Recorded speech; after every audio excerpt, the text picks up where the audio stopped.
Hello, Raider Nation. This is Chris for Raiders on the Cover 3 show. Tonight, I might be flying solo. My other two guys, one has internet problems. The other guys, I don't know if he's available now. He might pop in. They both might pop in. But tonight, it's just me. Just going to just talk about the Raiders. Today, they had practice, the last open practice for the rest of the season, I'm assuming. I don't have any highlights yet. I'm still waiting for them. If they're going to show any highlights, I have a couple of things I want to talk about.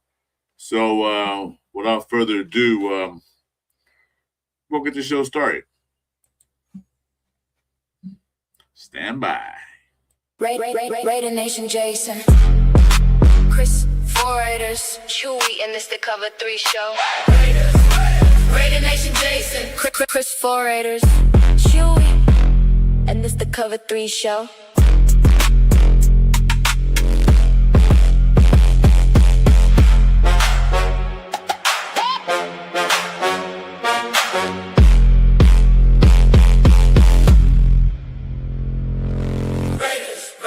Raider Nation, Jason, Chris, 4 Raiders, Chewy, and this the Cover 3 show.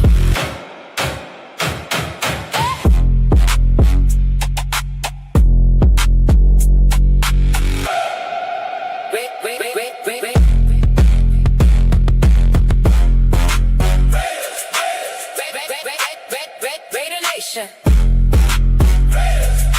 Raiders. All right, welcome back. Like I said, I'm flying solo for now. We'll see how long that lasts. But anyway, welcome to the Cover 3 show. I'm Chris for Raiders, as you see at the bottom right there. You want to talk about what happened today a little bit. I saw some things that some of the beat writers wrote, and it looks promising. So we'll see. Our first game is this Thursday at 5 p.m. Pacific time against the Cardinals. So we'll see what happens. Okay, hey, what's up, Mario? Welcome to the show, brother. Always welcome. USC fight on. You know how it is. So well, let's get down to it. So it was an open practice, but it wasn't televised for us to watch. I don't know why, but the first line of business, the Mendoza Watch. So we're watching what he does in practice, but to be honest with you, practice. It says getting better. According to my man here, Mr. Warwick, I'm going to play that for you. Give me a second here. That they say he threw a pick. It was tipped, a ball going to Washington, but it was tipped and intercepted by one of the Bergs, Lindenberg or Eichenberg, one of those two. We got two Bergs. So, yeah, that happens. The thing that happens when it happened, can he recover from it? It was a 2-minute drill that he got picked at. The thing I'm more concerned with, you're going to have those happen to you. Hopefully not as much as last year with Geno Smith and he's throwing like 25 picks a game. But, better happen now. It didn't happen in a real game situation. So, let them learn from mistakes. As far as in the preseason, you're probably going to play most of that. Well, probably half. I don't know. They haven't the same yet. But, he's going to get his reps in the preseason, which he needs against live fire. The other thing is that people are talking about he should start. Eventually he will. But right now, no. But you never know what can happen. Happened to a few teams where they bought in a veteran and then they got their rookie and then he started over. And it happened to us. We traded for Schaub, drafted Carr, and then Carr beat him out. Seattle did the same thing. They traded, paid for Flynn, drafted Russell, and Russell beat him out. So anything is possible. Anything is possible. But Kirk Cousins right now is the starter for now. So I'm okay with that because Cousins had a good day today from what I'm hearing. And you know who's had a good day today? You know, man, Aiden O'Connell. He according to this, he threw a bomb to Brandon Johnson for a touchdown. But I said we get to see it. But at least we have going to a season. We have 3 capable quarterbacks. You know what I mean? We didn't have that last year. We had Geno Smith, then they picked up Pickett and Aiden O'Connell, and just wasn't there. It wasn't there. But now we have cable guys. Let's see. Talk to the chat. Hey, what's up, Daniel Barrett? Thanks for coming in, brother. Hey, my boy Raffy. What's up, Raffy? And Ardell's here. Hey, Ardell. Welcome to the show. So the Mendoza watch is going to be on. He's going to be under a tight microscope through the rest of these preseason games. Okay, because like I said, we're going to live fire. I'm more interested in seeing him play. Cardinals, that'll be a fascinating game. But I'm more interested in seeing him when he play the Texans, which has one of the best defenses in the league as of last year. So I want to see how I perform against that defense with their defensive line, their cornerbacks, and their linebackers. Let's see what he can do. Let's see how fast he can read that. I say practice. He's playing mostly with the twos, but the one thing he's doing, we're going to talk about that later a little bit, but he's creating a lot of chemistry with Malik Benson, which is great. Because I say that, I don't know, the way Malik Benson looked like he might be starting. No one can't tell, but yeah, one can tell, but we never know. But at least he is working with Malik Benson. At least. So we know that these two are going to have a group. Once they get in the game together, they're going to have a great connection. Might be his go-to guy besides Brock Bowers. And like Ardell said, we're talking about practice. Yeah. That's practice. But he needs to practice in the NFL. Not so much Kirk Cousins and Aiden O'Connell needs to practice too, but according to this, he did good. Let me see if I can get this clip up. I'm having a problem bringing it up. In a second. Hold on a minute.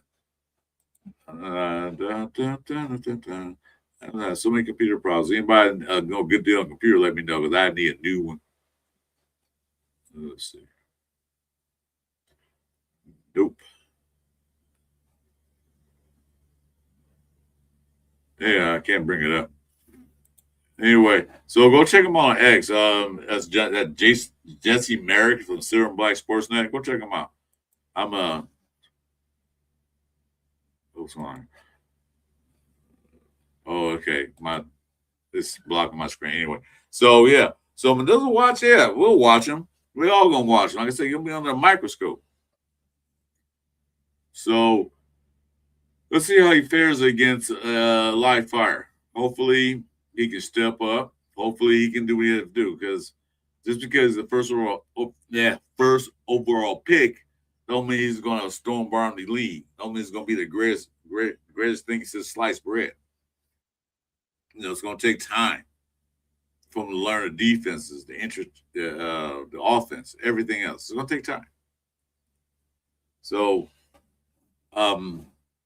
that being said, how do you feel about Mendoza? Because I know some of you want him to start, some of you don't. I say let him sit. I say let him watch and learn. I'm not saying sit the whole year. I say let him sit.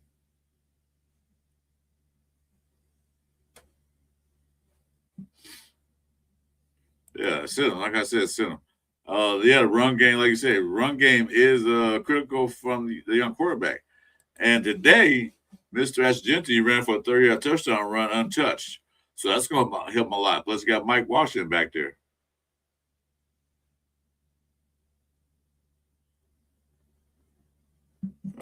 Table read. I subbed and like to maybe Mob, by the way. Oh, that's a possibility. We'll see. Who'd you sub to, me or Jason? So you gotta let me know. Thanks for the sub, I appreciate that. We'll see. So that's Mendoza. Let's say he had that one pick today. There was a tip ball. So, hey, it happens. It's going to happen to every quarterback. Ain't no quarterback ever went through a season that started every game, or at least 80 or 90% of the games, and didn't get a pick or anything like that. What? My dog growling. Hush. So that's Mendoza. Mendoza in a nutshell. Yeah, thank you, Tablet. I'll get you. In other news, see what's happening today. All right, dude. So, according to this, Malik Benson is running kicks, kickoff returns. Another thing that they had, I can't say his name, so I'm just going to Tokyo Joe, Mr. 40-yard field goal. Okay. Like I say, he's a rookie too. Will he make the team? I don't know. But it'd be nice if he does, because he would be a great story. But we don't need stories. We need winners. We need things to happen. So, position battles. Talk about that. And then we'll bring up the, let's see here. Where is it at? The depth chart that came out. The unofficial depth chart that came out a couple of days ago. Oops. I have problems today, guys. Sorry. My boy, he has internet problems. I'm having computer problems. Oh, my God.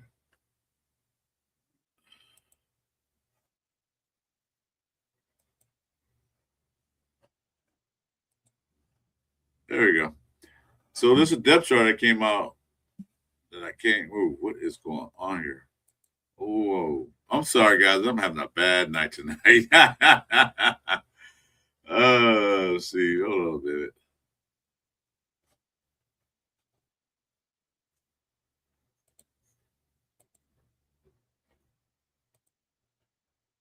I'm having a bad night tonight. All right, let's try this again. Oh, there we go. Yeah, I'm gonna get it right. There we go. So there's the depth chart. As you can see, if you can't see it. So wide receiver, you got Jalen Naylor, Dante Thornton, and Cedric Jackson. Jalen Naylor probably wide receiver number 2 or 1. I don't know what they're gonna do with that. Who's 1, who's 2 really don't matter. Then you got Thornton in the second string. All right, then you got Colton Miller. That's obvious. Spencer Buford, okay. Here, Roger behind that. Of course, you got Linden Ball. Then you got Merritt as second string, and then you got Will Punch third. Okay. Then you got JPJ, then Maffei, then Henning. Glaze, Zoom, and Dalton Wagner. Brock Bowers, Michael Mayer, which they probably being it together, but that's what they got listed. And Ian Thompson, third guy. Now, what really surprised me is that Jack Best is over Malik Benson. I think Jack Best is a better run blocker than Malik Benson is. They haven't said anything about his run blocking because Kubiak wants run blocking wide receivers. If you can't block on the run, then you won't get in the game. So that can change. Trey Tucker will be in there. Derek Young is second. Okay. So all those can change. And people say we don't have an elite wide receiver room. No, we don't. No, we don't have the Chase, the Jeffersons, the whoever, these elite receivers. No, we don't. And people say, let's go get them. I don't know. Raiders want to spend a whole bunch of money on receiver, but as on the Sunday show, I saw my boy Jason. He said we need a lead receiver. We need a lot of things. This team's not complete yet. This is the first season with Spytek and total control, with a head coach, a new head coach, and a new defensive coordinator. There's a lot of things we need. I say this: go what we have and see what we got. Because who knows? Besh could have a Pro Bowl year. Derek Young come out, break out. Malik Benson can break out. We don't know yet because we didn't have the opportunity to see any of these guys like Jack Besh and Thornton last year. Didn't have that opportunity to see what they can do. And they said you don't hear a name in practice, but it's just practice. And plus, Thornton has been kind of in and out. He was out today, I think. I have to look that up, but he was out today. So he might be hurt, might be tweaking. I don't know. But if he's not in practice, then his chances of being one of the guys is kind of like, whoop, you're falling behind. So we shall see. And also with that, you got to remember that we have 53, and I think it's a 10. We keep them practice squad. So they got to cut 20. They got to cut 27 players. Not only us, but 31 other teams got to cut 27 players too. Who knows? They said they might have a wide receiver on their team that be good for us. It always happens. We can pick it. We can pick that wide receiver up, maybe. Won't be the all-star. Like I said, won't be Chase, Jefferson, Addison, anybody like that. But it could be a receiver on their team that might not work good for them, but might work great for us. So I just say wait and see. I don't see us paying for a high-price receiver right now until we get the offensive line established and the running game established. Okay? Because we got Brock Bowers and Michael Mayer. We got those guys. They're established. Ian Thomas and Carter Runyon could help out a lot. All right? So the noise about we need to get a top receiver. Who's out there? They got a couple of guys, but they're towards the end of careers. And I am tired of getting the guys that careers are winding down to get a paycheck. I think we've been through that before. Why are we going to keep doing that? I think as a new regime is going to go a different direction, which is great. So we might not have the best wide receivers in the league. Not every team has that. You know what I'm saying? Now, every team has the top receivers. They have some teams that have top receivers. We don't have the top receivers that we know of yet. But we haven't seen these guys yet with a different system, with a different quarterback, with a better offensive line. So that has yet to be seen. And if it doesn't work out, then they know what they got to do next year. We got to get some receivers. We got to draft them or maybe in the free agent market. But for now, let's go what we got. Because they only took one receiver in the draft, and that was Malik Benson. So, like I said, we got to wait and see. So, Asher Genty, and then you got Washington Jr. We already know about that. And Dylan Lobby. Then you got that guy that just signed. I can't say his name, so I'm not. And then you got Hemby. So, they're in the back of the line. Then they got their fullback, Patrick Gurr and Connor Haywood. So, we pretty much knew who was going to be the starters. We pretty much know about Colton Miller. We knew Spencer Burford right now was getting starting arrest, but that can change too. Tom Limbaugh, that's not changing. This might be changing. JPJ, you never know because Caleb Rogers, they've been switching back and forth on the line, so that could be changing. DJ Glaze, I don't know, that could be changing. So We already know the starters. Brock Bowers, yeah. The best. These wide receivers can change. Kirk Cousins, Ashley Genty, Connor. We're good. Let's go to defense. As they got listed, of course, Max Crosby. Tonka Hemingway is surprising a lot of people that he's on a starting rotation. He didn't surprise me. Well, he surprised a lot of other people that had said we need a nose tackle. Well, Tonka is like going to be a nose tackle in his 3-4, but it's a 3-4 base defense. It's not a straight 3-4 because it might say on paper 3-4, but they might have 4 or 5 guys on line of scrimmage. Because the way the defense is going to look, I'm assuming is that everybody's going to play everywhere, and they're going to let Max Crosby roam around. He might be on the edge, and one man might be in the middle, might be in the middle of the pack, and next they're going to let Max Crosby run around. They're going to confuse the offense because the first thing the offense do when they're playing against the Raiders on the offense side, well, the first thing they do, they look for Max Crosby. So I can throw a double team or whatever they need to do, or chip him, whatever. But the way the defensive coordinator look like he's going to do, he's going to make Max Crosby line up anywhere. You know, you can line up the right side, you can line up on the left side, you can line up in the middle. Who's going to make defense? Got to look for him. Let's see. Good evening. If you use Tokyo during the season, it's like register international pathway. I don't know if they put him in an international pathway yet.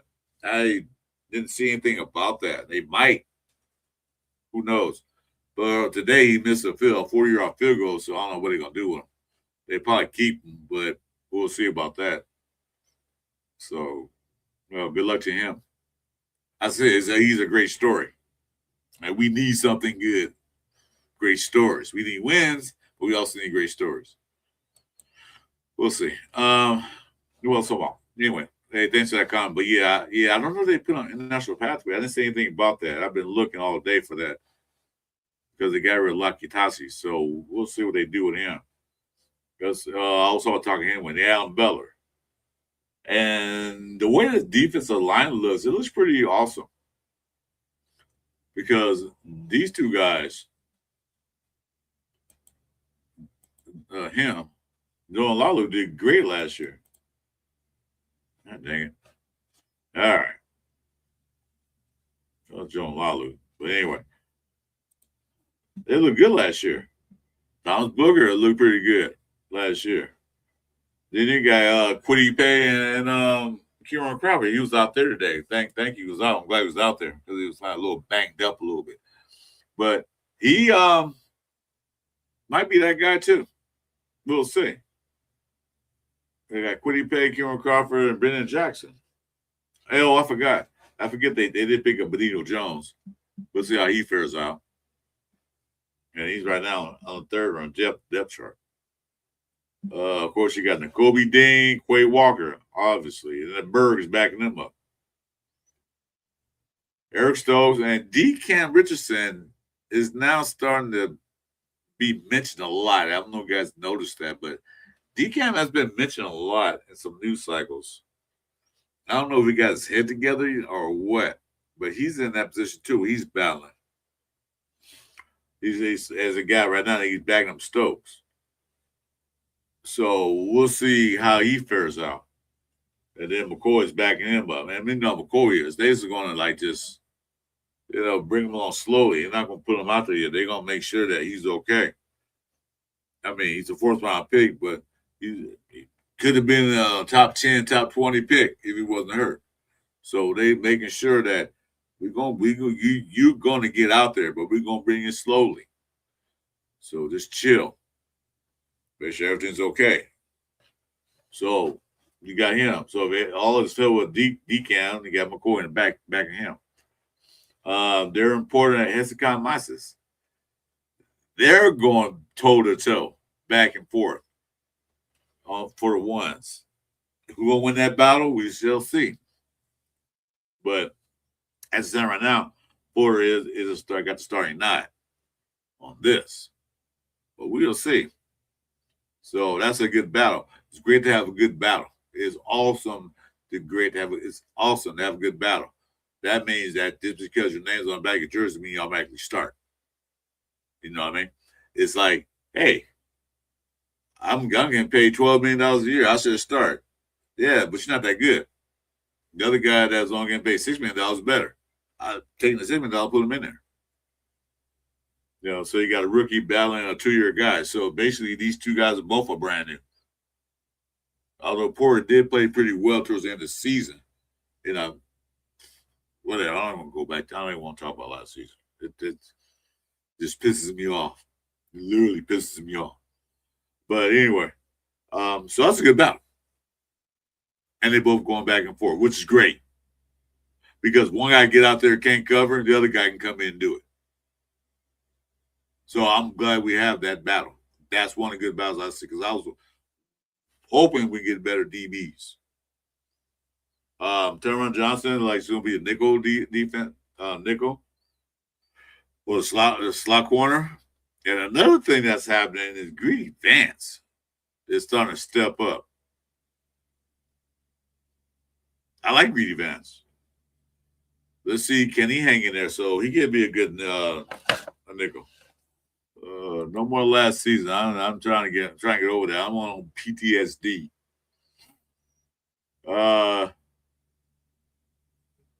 Business. Do you want to come in, dude? Let me know. I'll send you a link. Because I'm solo right now. Greedy Vance. Then you got Powell and Stoops.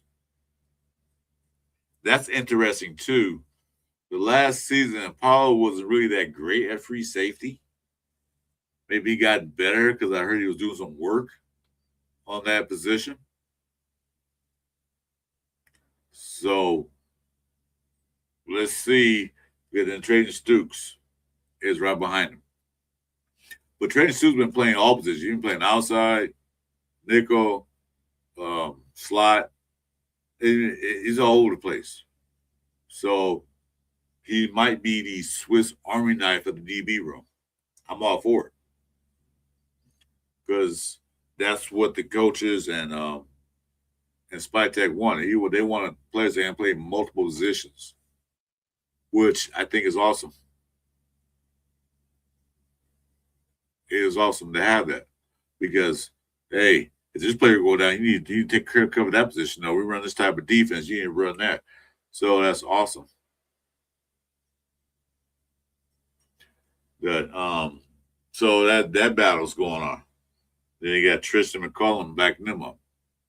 Then the strong safety, you already know Jeremy Chinn's going to win that battle. But then you got Dalton Johnson behind him too, pushing him. And see, I like what they're doing with these players they picked in the free agency as well as the draft, is that they're pushing the other players that if you don't do right, you will not start. Okay. So that's the unofficial depth chart. Subject to change after these preseason games. Like I said, a lot of players are going to get cut. A lot of players are going to go to practice squad. So we'll see how that works out for all these players. We know who's going to be there, guaranteed. Then there's some that's not going to be there. And then some new players might come in after the cuts. Because Spytech and Kubiak is constantly bringing people in, taking people out. So we shall see. Let's see, you got the kickers, you got Kansi, the Tokyo Toe, Mac A going at it. Long snappers, and Alex Ward. Then the punt returns, Trey Tucker, then Lobby, kickoff returns, and punt returns, John McCoy. I don't know if they're going to have them doing punt returns. They had, let's call him out there earlier. I can't think of his name. Who was out there? Oh, Malik Benson out there doing some returns. But I don't know if they got McCoy doing punt returns as it stands right now. He is, but, I don't think they will. They'll probably change that. That's why they have put Malik Benson out there for punt returns. So that's the position battles, which only battle I'm seeing right now is a wide receiver room and both guard positions. It's the only battle, and in the two cornerbacks. Hey, salute, Arnie. Thanks for coming in. So, other than that, the tackles, that might be a battle for right tackle, but mainly the guards, both guards, left and right, are battles. But like Spencer Buford going to get the starting nod because he knows the system. So that might be set in stone, might not be, but so far it is. The JPJ and Caleb Rogers, they got Mafia behind him, but I think that's going to change too. But that might be a battle to gotta watch too. So good luck to everybody. Good luck to those guys. I wish them best because we need the best. All right. Let's see. I like my man Arnie Garcia. Always had a question. I love the question. Question: who is your favorite rookie this year on offense and on defense? On offense, Mike Washington Jr. Hands down. That's actually my favorite pick in the draft for the Raiders. Be honest, square with you. That was my favorite pick in the draft. Defense. I'm gonna go with Hezekiah Massis. I'm about to say straight in Stoops, but Massis right now, Stoops was my favorite pick in the draft and my favorite rookie. But right now, how much noise Massis is getting right now, he's slowly getting on my board. Like one of my favorite picks now, my favorite rookie. Like I said, we got to see in the preseason game because we all got to play out. That's a good question. We'll see how it goes on this battle. So these so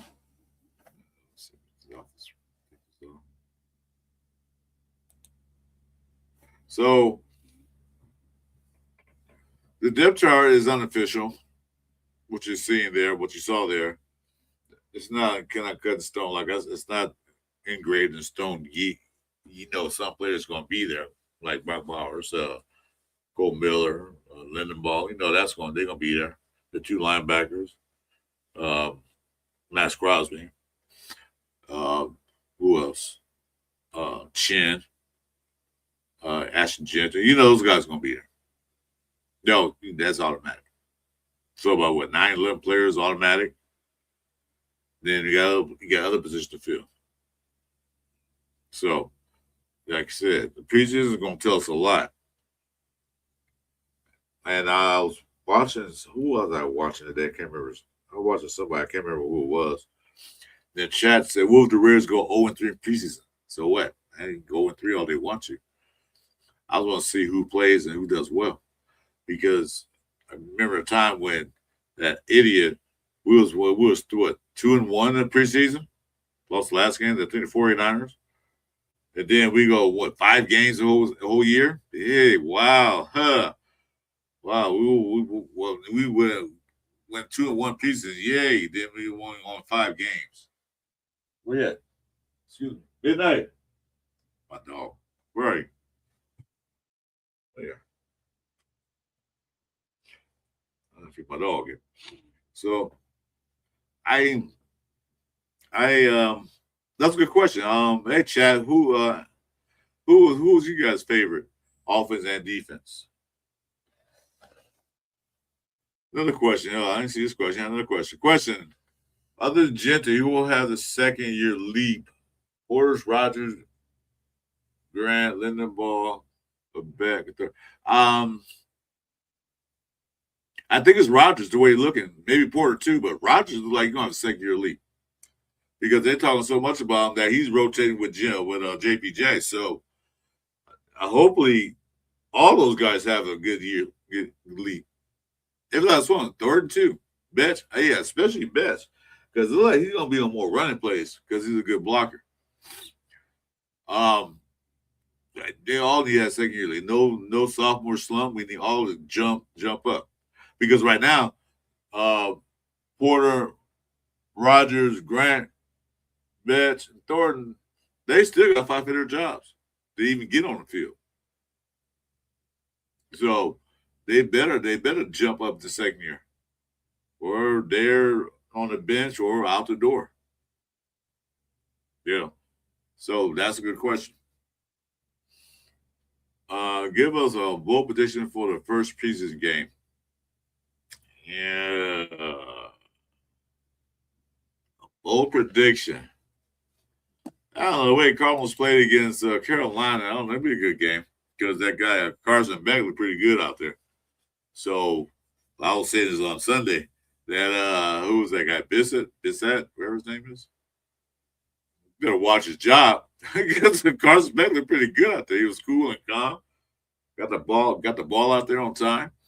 So, we'll see.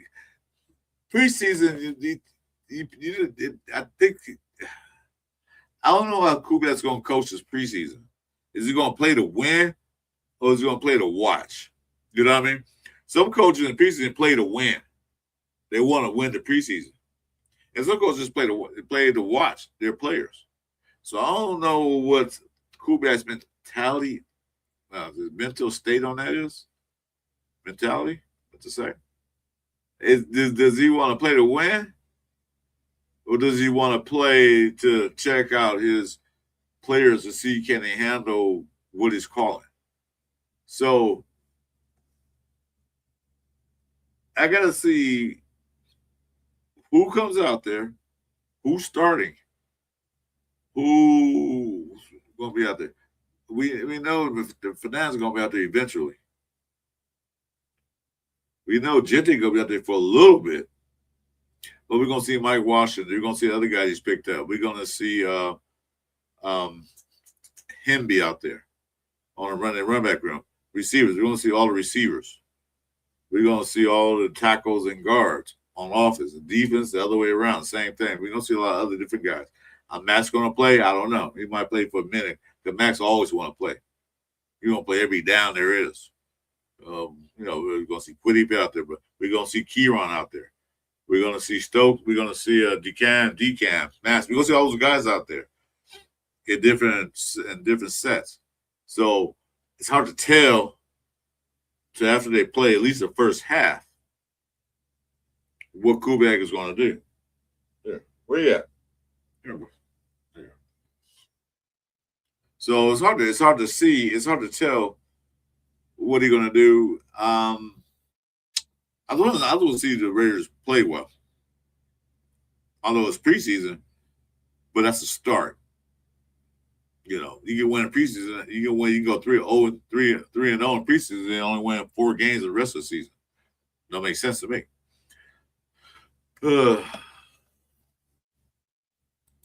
Let's see. You can't wait to see Mendoza versus Bagwell, Minshew versus LC4. Oh, that's right. I forgot they do have Minshew on the field in the game. That don't matter to me. I think it'll be more Mendoza and AOC than anything else. So we'll see. Aren't active right now. Starters will play the first drive only if they score 3 and out. They will play 2 drives. Cousins interception, then touchdown to Bauer. Bold prediction. Oh, that's prediction you want. I'll say Cousins will play the first series just to get his feet wet in the live action game. Gentry will play, probably be more running than anything else. He's in here. Bowers probably get a few catches, get a few touches. Myers gonna get a few touches. They're gonna run vanilla. They're gonna run straight vanilla offense. They're not gonna do anything that they're gonna do regular season. So this is gonna be vanilla offense, run, pass when they need to. So it's vanilla. I'm not looking for a 40 game shooting each other. I'm looking to see what the players they have on the field do. The rookies, the second-year guys, the guys they just picked up in free agency. That's all I want to see.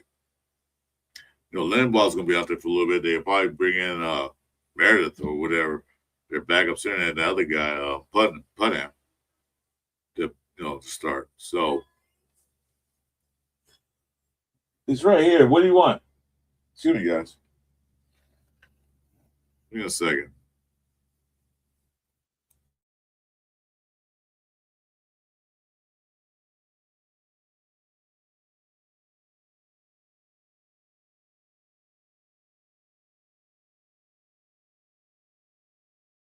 All right.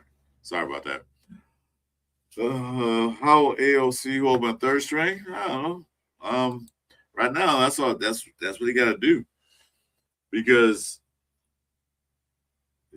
right now he's a backup to the backup for now. If they don't trade him, like I said, AOC status with the Raiders is unknown. They keep saying they like AOC. They keep pumping him up. Sometimes when coaches and everybody pump up a certain player, they try and put him on the market. So they're going to put ALC out there with the second string, I think, more than the third string, so he can look good. Because, ALC might be one of the greatest quarterback there is. Hey, Miss Weber, how you doing? Thanks for coming in. So I don't know what ALC stats with the Raiders is. I mean, they're going to keep him or not, but they keep pumping him up that they're going to keep him. So we'll see. Okay. Hey, what's your? Do you have a? I forget it. I'll put it in the link. I'll put the link. Don't matter. Hold on a minute. I'll put the link in now. It don't matter right now, because my partner in there is down, and there it is. We'll make it open night right now. There's a link you might want to jump in. Just hit that link. Make it overnight because I'm flying solo right now. So what were we talking about? Let's see. So I think like I said, I think he'll gonna play more with the second team in his first game than the third string. The third string probably rotate in and out. So we'll see how that works out. Like I said, ALC, I like to keep him. He's a good backup. Yeah. Your time, dude. He's a good backup. So, Arnie with the question again. What are your personal Clark or fourth string quarterback? I haven't seen him. He might be in there too. I haven't seen him do anything. I mean, he's a big kid, strong arm. Probably be on a practice squad, but I haven't seen anything from him. We'll see this preseason game when they put him in. We'll see what he can do. He'll be the third string, more than likely. But I didn't see anything about Jay Clark. I haven't heard anything about him. They didn't say anything in the news. The only thing they talk about was AOC, Kirk Cousins, and Mendoza. Nothing about Clark. I've been looking for see how he does. And anyway, so Kieron Crawford and Tucker Henry each recorded a sack today. So something just popped on my screen. Oh, okay. So yeah. So Kieron and Tucker Henry out there balling. So Fernando to Malik Benson connecting was thriving. Aiden O'Connell hits Brandon Johnson with a 55-yard touchdown run, doing the 7-on-7s. I'm just reading some of these things. So I haven't heard anything about Jake Clark yet. I know he's on a team. He's a fourth-string quarterback, but nothing. There's a link right there in the chat, Biz, if you want to come in. Anybody else might want to hop in, that's fine with me. Anyway, so position battles. So those position battles we're going to transpire after this. But the main preseason game, like I said, I want to see. It's not the 49ers, it's the Texans because they have one of the better defenses in the league. And so, with that being said, let's see how they fare up with that. Let's see what Mendoza can do against that defense, whether the second string or first string.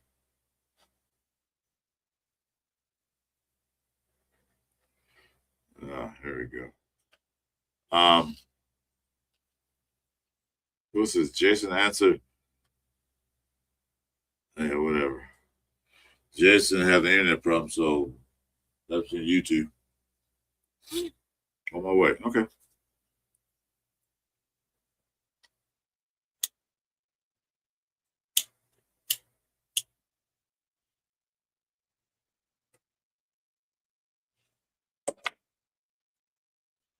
So, anyway, so what are you guys looking forward to in this preseason game? Like I said, I don't care if they win or lose. I just want to see some good plays. I want to see Raiders beating Raiders. I want to see good tackling. I want to see pressure. I want to see a good run game. I want to see some good passing. I want to see some excellent blocking. I want to see a lot of stuff. I don't think Cardinals have the best defense in the league, but they're still defense. You got to remember. in preseason game, these players are fighting for their jobs too. They're fighting to start, so they're gonna play their hardest.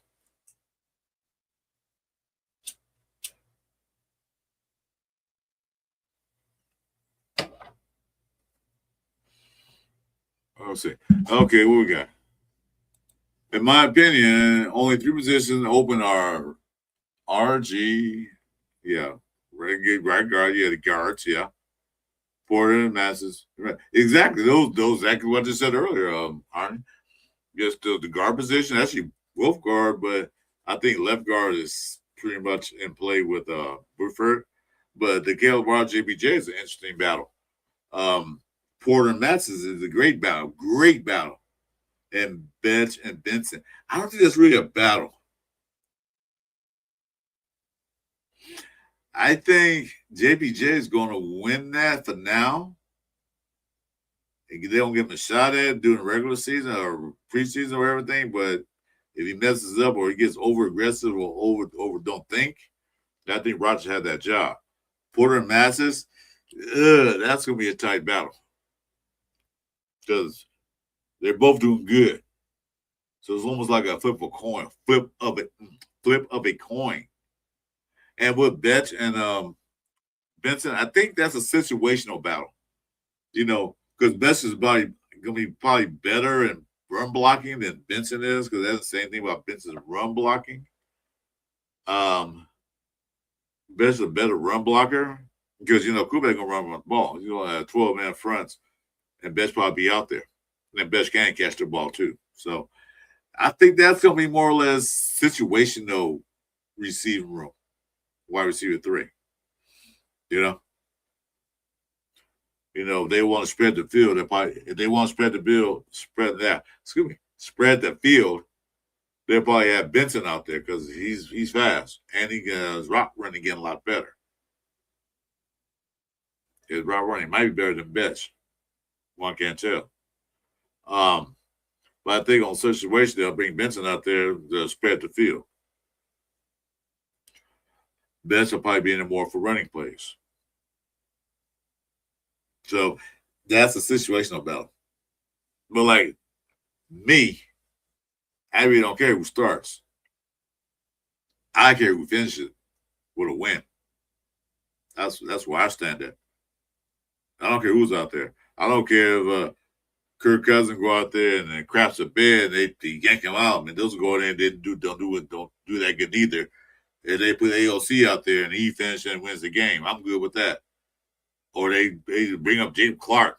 James Clark, we did quarterback. Go out there and he wins the game. It don't matter to me. Because it's not all about the player. It's all about the shield. It's all about get the Raiders out. Raiders. Not best, not AOC won the game. No, the Raiders won the game. AOC helped them win the game, but I don't care whoever finishes. I want to finish where they win. Another question, my boy Arnie Garza. Question: who will be our breakout players on offense and on defense? Who takes the lead? On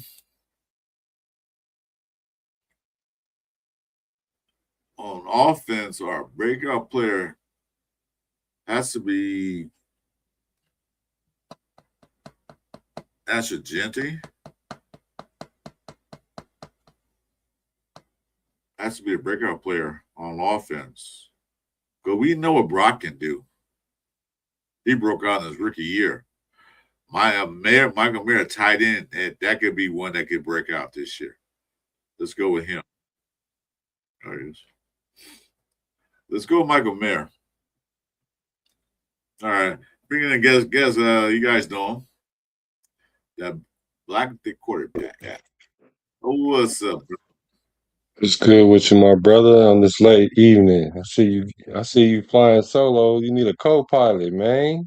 Yeah, my boy in there went down. He hit me up right before he started. I said, man, it's down. So yeah, Oh, I'm good. Glad. Yeah. Take this flight with me, man. Co-pilot.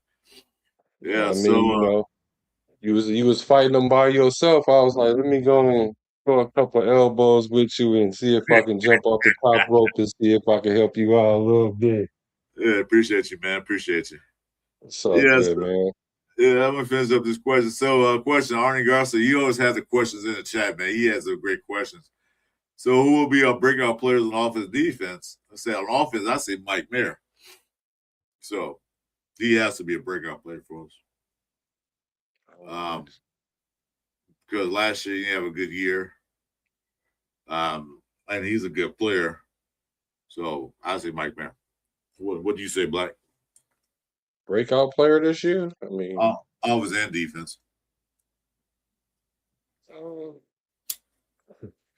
I don't know. It just kind of depends on what we call it breakout. But I mean, like if you're talking about like a 30% or 40% increase in what they do, I can see us having a 2 or 3 breakout players. But let me see if I can think of one really on the offense. I think a breakout player this year would probably be Mayer because of his numbers last year. He only had like 1 touchdown. He had limited yards, but that was because Brock was out.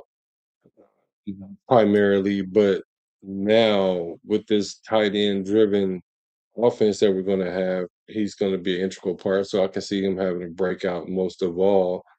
I kind of see Besh having a breakout too because I mean he only had 200 yards, but he did have 20 catches on 29 targets. I can see that number going up.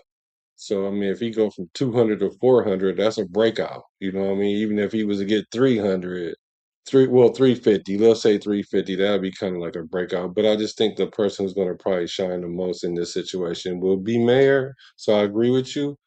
On defense, breakout season. Shoot, the way Max acting, it better be him because Yeah, I was about to say the same thing. I was about to say, well, actually, to break out and get 15 sacks. yeah, the way he acted. Yeah, So I don't know, but other than him, I think another breakout player could be probably it look like Tonka, really, to be honest. yep, I will say, because the way they talk about Tonka, what he's doing right now, he had a sack today. Hmm. So, he's going to break out. He could be a breakout, which would be great for us because we need that middle of the field, like, locked down. Yeah, for sure. So, so Aaron, another question. Gee, Aaron, you asked so many questions. You should be on a reporter. Question: what position group most worry you to the depth and talent and not the scheme? What position group? I don't see really. I'm not worried about any position group because I think they drafted well. They signed free agents well. There might be maybe a small holes in all the groups, but I don't. Wide receiver is the only thing I can see. I can say I'm worried about. I DBs a little bit, but wide receiver more. What do you say, Black? What do you think? Uh, What position group most worries you due to depth, talent, and non-scheme fit? I don't know about non-scheme fit, but the core group or the group that concerns me is obviously our linebacking core. Um, that's the thinnest part of our defense right there. Like all these other places have rotational players that you can throw at the wall and see what stick, but not at that linebacking position. Mm, okay. Okay. Yeah, they got the Bergs there. It was a Eichenberg and Lingenberg. I forget which one, but they said Lindenberg kind of stepping up. So yeah, I could see that, but that's only one guy. Yeah, Yeah, I can see that. the other one was a special teams player, and the other one really don't have that much playing experience, so we don't even know how well that is. It's just he's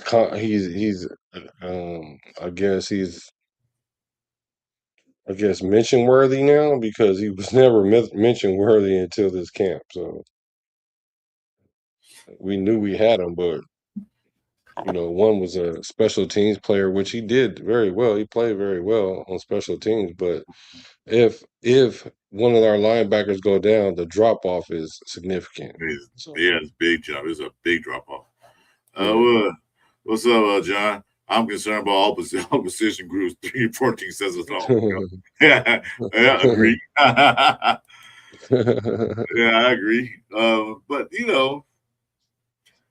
like I said, if this would have been the same coach, the same coaching staff from last year, there'd be a lot to talk about. There'd be a lot to talk about. But we got new staff, new coaches, new everything, and we haven't seen a game yet. So it's hard to tell which direction we're going in. Are we trending up? Or are we trending down? Or is it going to stay mediocre? So I can't really say anything to after the Thursday game and probably the Texans game. I really want to judge this team on the Texan game. Because I said we're going to get better. Hold on a minute. Chewy, get your butt in here, man. Gee, this is your Cover 3 show.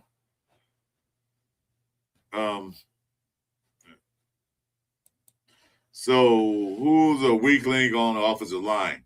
Man, these questions, Arnie. Dang. Who's our weakest link? I don't know. Like I said, it's hard. You really can't judge right now because they got the left guard and the right guard battling out. The right tackle is still just glazed, but that's up in the air. Okay, I get Chewy. So why don't you hit me up when you're free? We can do it then.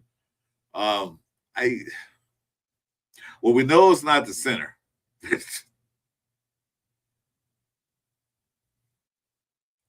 Cole Miller stay healthy. We know it's not left tackle. I have yet to see Buford play for us.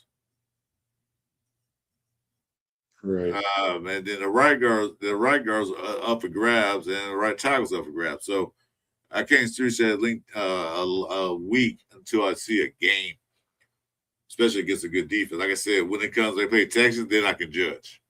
Then I can see. They play in preseason.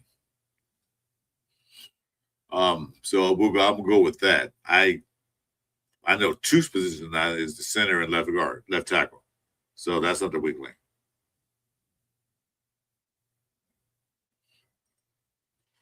I don't know. I'm with you. I won't know until we play because everybody keeps saying what they're saying about JPJ, and it just sounds so stupid to me. Yeah. Like it literally sounds at this point. It just sounds like this. It It just sounds like we're listening to one specific or two specific people say this thing over and over, and they just keep regurgitating it. Like JPJ is better than Caleb Rogers. He's better than Spencer Burford. He's better than Trey Zoom. Like, but what we do is we do put these qualifiers on him. Well, if he doesn't get injured, or which could apply to every player. Like, but granted, he gets concussions, whatever, whatnot. All right. Who he playing with multiple concussions? Matter of fact, he playing with a whole nother team right now. So I mean, like, Yeah, it's not the biggest of deals for real.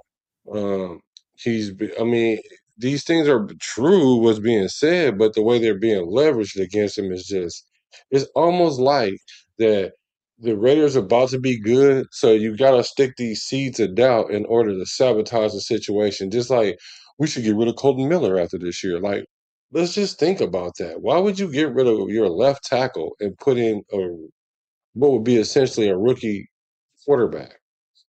Like, why would that just don't even make sense it do. at all, as franchise wise. You know what I'm saying? Like, why would you do that? Especially someone that's like Colton, top 15, top 12. You know what I'm saying? It's not like he's some, he's not even like average. He's just been injured the last couple of years. And last year was just a high ankle sprain. They just held him out all the weeks because they wanted him to be healthy for this year. Right. So it's just this Madden mentality where we just shuffle out players just to put your favorite player in that position and then just run with it like the video game. And it just so couldn't be so far from the truth. Like Spy Tech and them is showing that we're trying to win right now, or at least we're trying to keep from hitting the rock bottom for real. Well, we don't have that far to go, but from hitting rock bottom for real, and then at least we can kind of be competently competitive this year while we are planning for the future as well. So that Right. just doesn't make sense what we're doing in our line. I think our O line is going to be like the. If you want to know what I think is going to be the most upgraded group on our team, it's going to be the O line. Hmm. That's what I. Yeah, that's gonna be once they establish who's going to be in there, and once they get a couple of games on their belt to get that continuity, that togetherness, I think it'll be one of the best offensive line in the league they could be. Yeah. But the noise has to stop between JPJ. He's bound to kill Watch. Of course he is.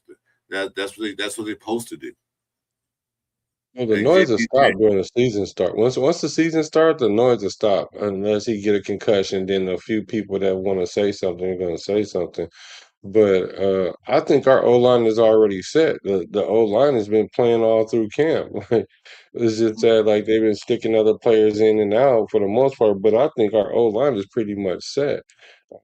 And pieces on it is at they're at risk, but JPJ is not one of them. Like, we have three solid linemen, like three solid O linemen. That's kind of hard to have already. Like, especially when you're when you just like revamping the O line from like scratch almost.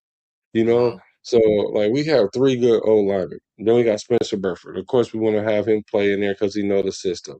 Now, if another player so happens to come up behind him and understand the system well enough where they can block better than him, and he doesn't not give up assignments, then he'll lose his job. It's not that hard. Same Right. thing with DJ Glaze. It don't look like he gonna lose his job because what is the depth chart saying? I forgot. Let me look at the depth chart because whoever he behind him, I got it right I here. don't even know if he getting reps. So it's I got it going to right be here. a issue of like, bro, can you not give up a gang of sacks this year? Because if not, then we'll have to stick Trey Zune over there, or we'll have to stick somebody over there. But it's easier to fix one piece of the line at a time than it is, you know what I'm saying? Like, oh, we gotta get this guard and this tackle and our center tripping, you know. So I think we'll be all right overall. Well, See, right we'll now see. they're showing Trey Zune as the backup right tackle. Is it backup right tackle? That's what they're showing now. This is the unofficial Oh one. yeah, see, yeah, see And that they makes got sense to me. Dalton Wagner out there that been there on the Reds team like for 30 years. Never got in the game. So Yeah, yeah, and what it did not say anything negative about Glaze. He did have that one thing where he gave a sack that caused that fight for Cousins and Max Crosby, you know. But I'm he's going against Max Crosby. What do you expect is going to happen? expecting the blocking. This Yeah, is your I third mean, year, bro. but You better do something. Max Crosby That's going why out there like Max doing that. Max Costa go out there like it's a real like a real game, but he's a but He should. I don't see anybody else taking that spot. I mean, last year he had a bad year because we had a bad. Oh yeah, okay. The question: who gets the most of the blame for last year? Pete, Gino, Chip, Brennan, offensive line, Spytek. Well, Spytek had to take none of the blame Who because get it the was most? Who yeah, get the most? Oh, you don't even have the person. Oh yeah, there it is. Chip Kelly get the most. yep, But the thing about Glaze is this though. I get I won't totally hold it against him, all them sacks and stuff like that. But the thing about it, the amount. But the thing about it is, in this system, we need him to be quick on his feet. And the and he knock is on him is he has lead in his feet. So that don't have nothing to do with no stats or nothing. It's like just a matter of play style. So like, hey, you've been playing this position. So you're the de facto guy there. But right. if we find out that we can't run the ball on the right side, or we can't boot action on the right to the right side because your feet is too slow and they keep running around you like Max keeps exposing you. Because the reason why Max even doing that is because Max knows this is the weak part of the line. Right. Well, and so he's like, I'm trying to make you better. Now, am I fully on board how he going about it? No, not at this point because now you got the coach suspending you in training camp. You know what I'm saying? I understand. I think I understand why he did that. Was to set the tone that he ain't playing. Anybody could get it. Um, and also to get Max to understand we need you to chill out a little bit, but Yeah. because he's the boss, you know what I'm saying? Or he's the boss. So I don't know what the relationship is with Kubiak and Max. I'm assuming that is not really like fractured or anything, but at the Nah. same time, Max is going to push the issue because, like I said, he a habitual line stepper. Yeah. Yeah. Well, Max got to stay in his lane sometimes. I mean, it's only training camp. I know you want to let's say prove himself, but he want to show the guys, hey, come on, this is going to happen in live fire action, a real game. So I can see you trying to set the tone for the guys blocking him, but then sometimes you can take it a step too far when you actually hitting the quarterback and it's wearing a red jersey. That's what I say. You need to kind of tone it down a little bit when that comes to that. The trash talking on the field, I'm all for it. You can trash talk all you want to, good, but the actual fighting, nah. You need to slow that. You need to calm that down. Was it an actual fight though? Or so No, let me I'm just so this is me, right?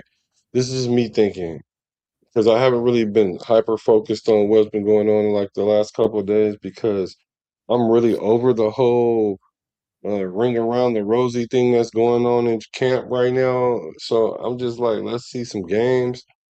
But this is my thing. Even like by playing quarterback. You back up whatever the play going and you throw the ball but the DN comes close enough where he might clip your arm or intentional or not, you know what I'm saying? It's not like the quarterback don't get touched at home, you know what I'm saying? It's like they call it a halo, like you don't intrude the halo, like yeah, you don't but tackle him. but but Max might have did a little too much because sometimes what happens is the DN will run by you and they'll tap your waist Right, because otherwise they won't call it a sack because he'll be the quarterback we talking about. I got it off.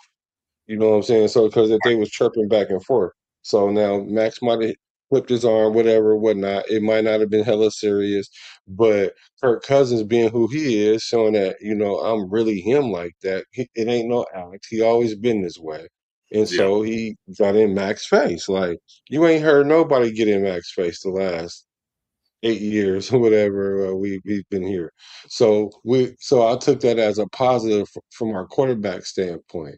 But hmm I think what Kubiak was saying though is like, look, we're not going to be one of those teams that have a gang of penalties because we're not disciplined. And two, Max, we already had to have this conversation multiple times, bro. Like, can you chill out, bro? And he like, no. So you know what I'm saying? So now I don't know how that's gonna play out because if it don't work out, people are gonna point to this.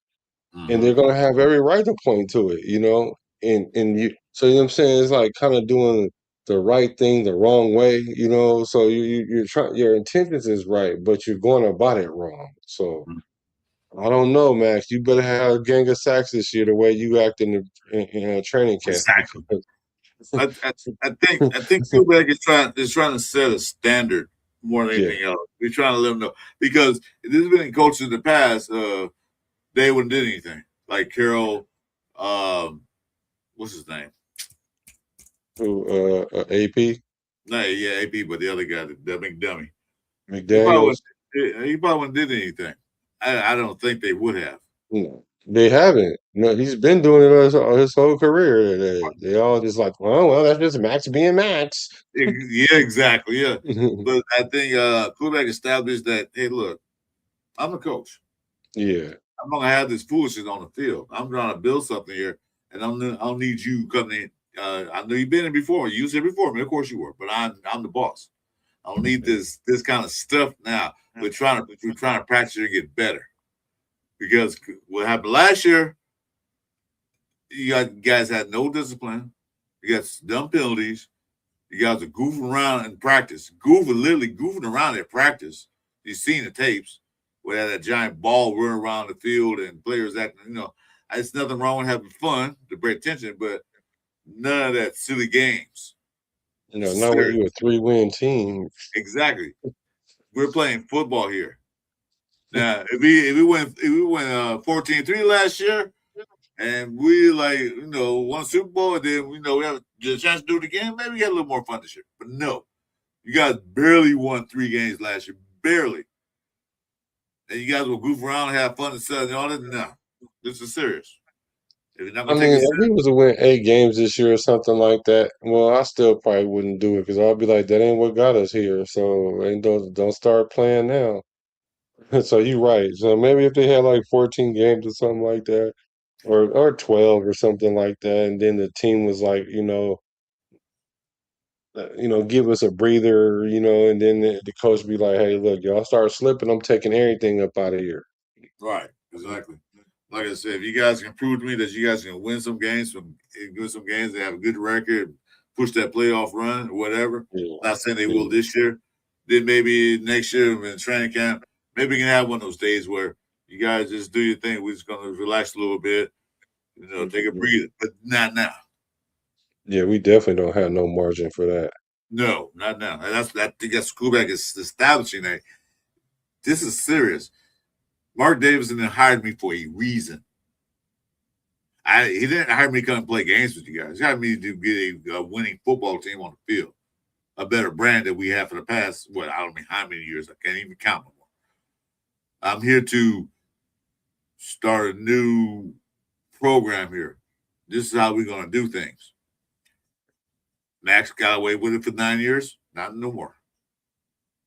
I like Cousins what he did. You got right back in Max's face, which you should do. This song cower down because he's Max Crosby. Oh, I won't say that. No.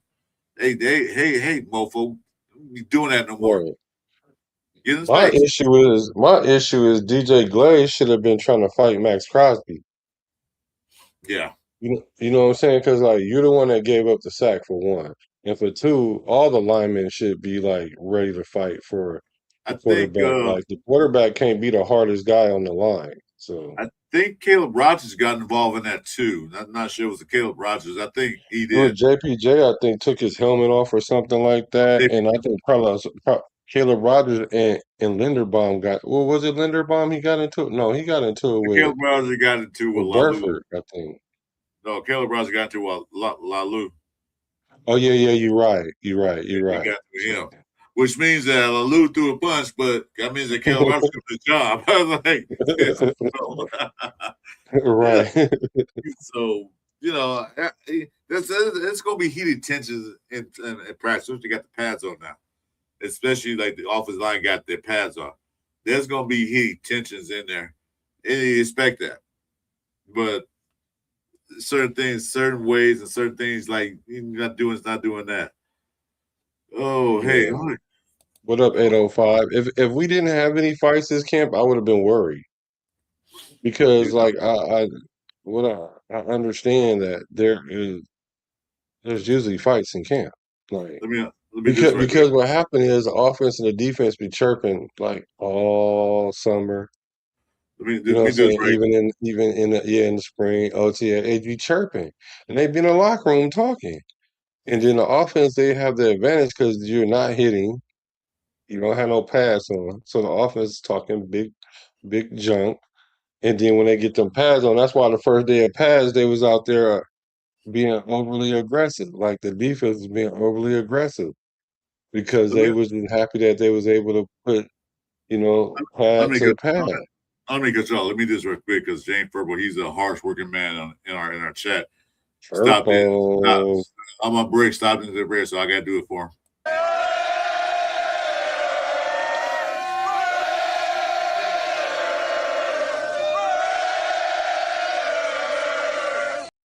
All right, sorry to cut you off. But I had to do that for Purple because No, you good. he take his break, man. He come in, he say, "Riz, I got to do it." Oh, I ain't mad at it, Purple. What's good with you, brethren? Like Chris Riz, that's right. Yeah, so yeah, like you're saying, like you're saying, if that didn't happen in camp, I'd be kind of worried too. Like, what? Nobody's being feisty. Nobody's Yeah, stepping up. Ooh, you guys gonna play soft again this year, like you were last year? Um, right. I'm not mad, but I still like to what Kubiak did. He established this is how this is going to work. Like, sit down, Mm. because you sit down, which is good for Fernando. He got to work with the first team, and it's also good for the other guy, Keyron. Did Keyron practice or was he hurt? But he got other chance of other guys getting there. So yeah, it worked I'm out. tired of him being hurt. Hold on 1 second. Huh? Football's a bad man. Yeah, football's the hardest working man. Yeah. Thanks for coming, AOF. I appreciate you. So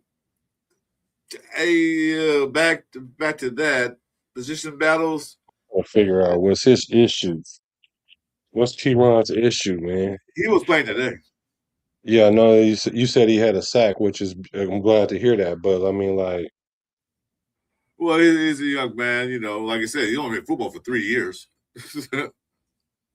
High school senior. Then he played Arkansas State. Then he went to Auburn. So he didn't have that much experience. So he's still learning. Period. But I think Keyron's going to be more or less a linebacker / defensive end, anything else. that's good. So I just I just can't wait to see how this defense looks. Everybody's talking about Fernando Mendoza. Yeah, well, we should be. Everybody's talking about, the offense. My thing is the defense and how this new look defense is going to be. Because the way it looks, they're going to have Matt Scarlett playing a Joker or Keyron, where they're going to line up everywhere. I mentioned this earlier. I mean, I just can't wait to see how this new look defense is going, this 3-4 defense is going to set up. Because everybody talking about we were bad last year. But one thing we weren't bad, the defense wasn't that bad because I looked at the stats, they were like 15th in the league in certain things. Exactly. We were better If defense. your Our problem, offense is going, well, yeah. exactly. Well, he's going to say, I was going to say. The problem was the offense couldn't score points. Right. Like you'll start off at 15, but by the end of the season, you're going to be at 30, 31, 32 Mm-hmm. because your defense is going to be exhausted Mm-hmm. and your offense is scoring 13 points a game, 14 points a game. Like how many games are you going to win like that? Unless you're Denver and you got an A1 defense. Yeah. Well, see, what the problem was that we put defense in a lot of holes. Your offense down on their own 30-yard line, and somebody in the quarterback throws a pick, and now the offense got a short field. So he put defense in the hole. Who just got off the field, now they can get right back on the field to try to stop them from scoring enough point. Right. So And he then put defense. they hold them to a field goal, right? Mm-hmm. Which is a win because they already start off in field goal range, and then you can't go up and then the offense can't go out there and make up the points. What do? They go 3 and out, 3-0 will throw a or they turnover. get a first down and then go 3 and out after the first down. So that's like 6 plays, right? 1, 2, 3, 4, 5, 6, 7 plays, including fourth down. So like that's not enough time. Like you need to put together a couple like the drive with multiple first downs, like not just one. What's up, brother? But yeah. Well, like I said, this is going to be a predominantly running team. So they're going to have time possession more than likely, if not scoring. So where they set things up, because now we got Genty, we got him there. Okay, good. Last year they haven't had 1,000 yards on the worst offensive line in history. He had to do all himself. So let's just say he break 1,200 this year, maybe good. But it's not the yards I'm worried about; it's the touchdowns. I need to say he had 5, but we see more. Then you finally got a backup running back because Washington broke one too. Not today, but the other day. Yeah, no. Hopefully he So you got your combo running back there. So like I said, it's going to be a running team, play action pass, running team. So time possession, if Jinty can get average like 40 yards a carry, we're good. We're good on that aspect. 4+ yards, 4.6, almost 5. Then we're that's a good. lot. Well, he can do it. If you have better offensive lines, like can do it for him. White Washington can do it too, probably. If the offensive line is good as we want it to be. You know what I mean? Let's see. John Red says Mass already got traded. Come on. The new Jimmy, he's walking on eggshells now. Nah, I don't think he is. Absolutely not. He's not walking on eggshells now. No. And then, go ahead. I was about to say Max asked for the trade, and if any team want to trade for Max, it might not be in his clause, but I feel like I'm thinking, and I'm feeling like, and I'm pretty much thinking that he has enough cachet where they'll trade him where he wants to go, and if he don't want to go, they won't trade him. Yeah. But I think they going to make sure they get something out of it before they Well, trade they'll him. get something out of it, but I'm just saying, let's just say a team came up and let's say it's the Commanders or somebody, and he was like, "Well, nah, they won't trade him even if they offer him 2 first rounds." I think Max have it like that, and because his relationship with Spytech, and just with the franchise in general, and I think it's cool. I don't think it's a bad thing. Nah, it's not. Well, Max going to be traded before they hired Kubiak. Hmm. He want to be traded last year. He told Spot that I want to be traded. And then last year, before Kubiak was even hired. So that was already set in motion. Then Kubiak got hired, and then Spot that went to work and got all these guys. And you know what happened from there.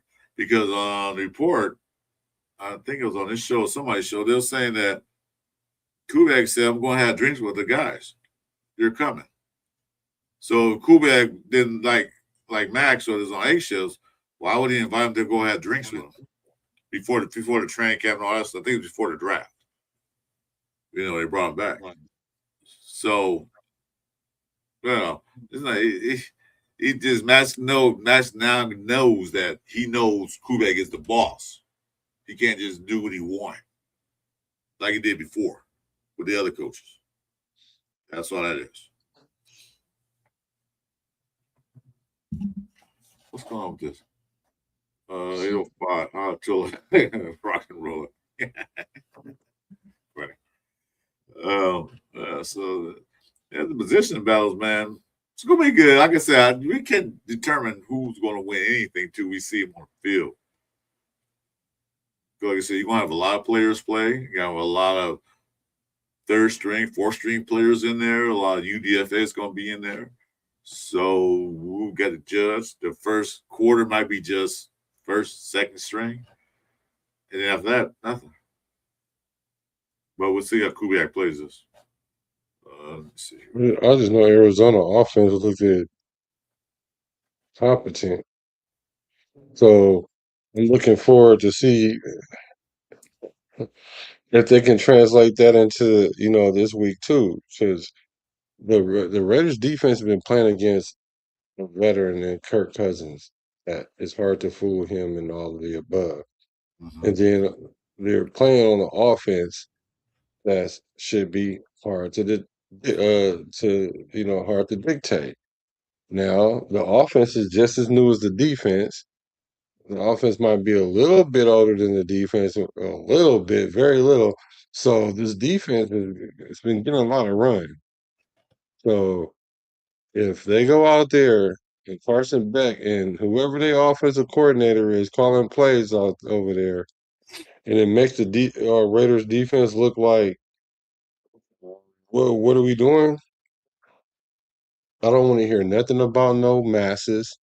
I don't want to hear nothing about nothing. I don't want to hear about nothing. Like I don't want to hear about nothing because really we got a lot of work to do.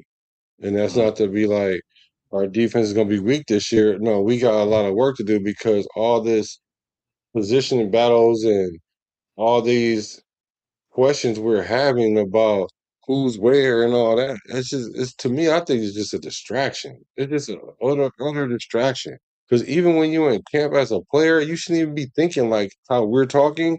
You shouldn't even be thinking like this. Like, who this person's getting more reps than me, or he ran with the twos. And yeah, it's natural as a human that you want to try to figure out what they're doing, but you can't figure out what they're doing because you're not in the meeting with them. Like Mm-hmm. you don't know why they put you with the threes. Like you could guess, you could say, well, they want me to get my rhythm. It could be that and something else too. It might not even have nothing to do with you. They might just put you on the third team to see who's going to elevate themselves from the third team. It might not even have nothing to do with you. You know what I'm saying? So it's just I don't know. I just want to see how we play. I want to see and it's not. I don't even want to necessarily see how we play as a team. I just want to see who's going to jump off the screen. I just want to see who is Masters gonna is he gonna do in the game what they keep saying he doing right now? Like is he gonna make good plays? Or is he gonna be out there having penalties and being too aggressive because it's game time? You know, I need to see that kind of stuff. Well, like you said, it's everything. Everything pretty much is a clean slate. It's brand new. You got still some same players from last year, but a lot of players come from, like I said, draft. They came from a free agency, and new defensive coordinator, first time defensive coordinator, first time head coach. There's a lot of news there, a lot, and we had to see how they play together. That's what I said. The chemistry we don't know yet until we see that first game because right now the Cardinals already got one game under their belt. So that's a win for them. Carson Beck looked awesome last week. You know? So we gotta see. So I can't get past judgment just yet. All this noise that the media is doing, it's just noise. It's just noise. Because you can't, like you said, you can't judge a book by its cover. It looks good on paper. Yeah, it looks good on paper. It means nothing till they get on the field. You know? Yeah, Because you sure. can have you can have a superstar wide receiver go out there and sinks the bed, or you can have a receiver picked in the 6th round go out there and be all pro. We don't know yet. We don't got to see this because everybody says the wide receiver room is thin. No, it's not. Is that we don't have a Chase or a Jefferson or Addison or all those guys like that. No, we don't have those guys on our team. We don't know what we have just yet until they get out on the field. They're talking about masses and everything else.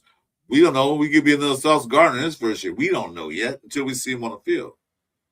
So the noise needs to stop until we see, I say at least the second game, the Texans. So we see what they got. The first game, it might be a little sloppy.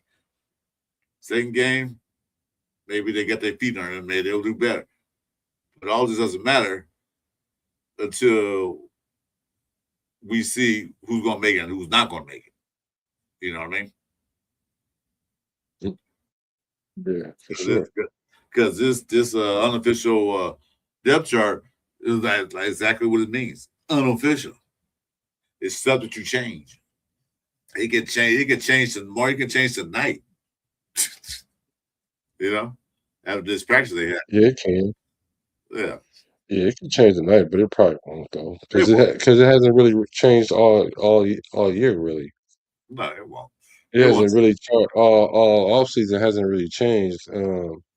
Because you still got Darian Porter out there starting corner, and you ain't. If you were going just off camp, Darian Porter is not playing better than Masses. I mean, like we would think because of the reports we keep hearing about Masses. See, me, I have a hard time listening to the reports because I'm only believing like 60% of it because whatever it is that you saw, some of it could be true. I'll give you the benefit of the doubt that 60% of it true. But it's a whole bunch of other stuff that you guys are not looking at, or it's a bunch of things you guys can't see. Because a person can look at the depth chart and be like, "How did this person end up there?" Like, I don't know how. Like, yeah, but the coaches are there every day and they see him, so they know why he's there. But we don't know because we're not watching practice like that. All we're doing is going off a person that's watching practice and they're telling us about it. And then they're going to only tell us from the perspective in which they want to take it from. Just like let's say Hondo Carpenter, he likes DJ Glaze. Yeah, he might say Glaze gave up a sack, but somebody else might be like, "Boy, DJ Glaze out there getting blazed up." You know what I'm saying? Like he keep giving up sacks. He keep giving up sacks, and it could be very much a true story, right? But Hondo's gonna say, "Well, he gave up a sack, but he's out there looking good. He's definitely imposing his will on the run game." It's all subjective. So that's why I really don't. It's really I really don't listen to it. And then even these preseason games, those are just like glorified college games. Like because most of them players is fresh out of college. These ain't like 5, 6, 7, 8 year, 9 vets out there. They out there for about a minute and a half, and they on the sideline popping sunflower seeds, laughing. Yeah, but you got sometimes you realize that some of these media beat writers, some of them go for the hottest topic they could to get the views, the likes, and whatever they need to do. So some are good, some are like ask stupid questions, and then some look at certain things. But they're beat writers, they're not coaches. You know, they look at what's hot topic? Oh my God, Master's getting first string rep. Let's write about it. So that's what they're doing. The coach is the one that see what's going on. So they Porter and Masters down the battle, first string reps. Well, they can do it to all the players, but they don't talk about every player. They talk about the hottest take. Yeah. So you can't believe exactly everything they say unless you're a coach or you're out there watching it. And they don't have a lot of open practice, so we all can't see it. Today, would think was the last day of open practice. Today So was. yeah, they had a delicious day. They didn't show it on TV. And I thought they Right. would, but they're just talking. But anyway, what's your thoughts on Malik Benson? Right now, they look in training camp, but they also said about third and last year. They look good in training camp. Then the regular season started, he disappeared. But okay, well, like I said, we gotta wait and see till they play live fire football, where they play against the other team that's trying to their players trying to make the team. So I like Malik Benson. I like them coming out. They picked him. I thought he would go higher in the draft, but we'll see. I know Red Nation's excited for the season. We got new coach, we got new players, new quarterback. Everybody's excited to see it.